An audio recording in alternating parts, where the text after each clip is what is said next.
حضرت عبداللہ بن عمر رضی اللہ تعالیٰ عنہ، عمر فاروق کے بیٹے عبداللہ بن عمر رضی اللہ تعالیٰ عنہ سے روایت ہے، وہ کہتے ہیں کہ میں نے حضور نبی کریم علیہ الصلوۃ والسلام کو یہ فرماتے ہوئے سنا، قیامت کے دن 3 آدمی کستوری کے ٹیلوں پر ہوں گے، یعنی ہوگا تو ٹیلا مگر وہ ایسا ٹیلا ہوگا جس سے خوشبوئیں اٹھ رہی ہوں گی۔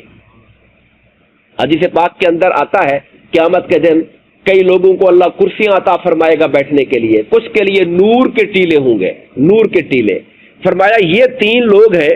جن کے لیے کستوری کے ٹیلے ہوں گے۔ یہ کون 3 لوگ ہیں؟ ایک وہ بندہ ہے جو کسی کا ملازم تھا، سرکار کے زمانے میں غلامی تھی، کچھ لوگ کسی کے غلام ہوتے تھے، اب غلام بھی اس کے جسم کا مالک ہوتا تھا، یعنی خریدتا تھا نا، زر خرید ہوتا تھا غلام۔ اب وہ اللہ کا بندہ ہے، کسی انسان کا غلام ہے، تو فرمایا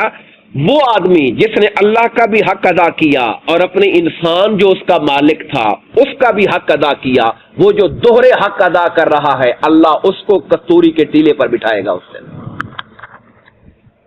دوسرا وہ آدمی جو کسی قوم کا امام بنا اور لوگ اس سے راضی ہیں، کسی قوم کا امام بنا اور لوگ اس سے راضی ہیں، اللہ تعالیٰ اس کو بھی قیامت کے دن کستوری کے ٹیلے پر بیٹھنا نصیب فرمائے گا۔ تیسرا فرمایا وہ شخص جو دن رات میں 5 نمازوں کے لیے آذان دیتا ہے، مؤذن، اللہ تعالیٰ اس کو بھی قیامت کے دن یہ شرف عطا فرمائے گا اور اس کستوری کے ٹیلے پر بیٹھنا نصیب فرمائے گا۔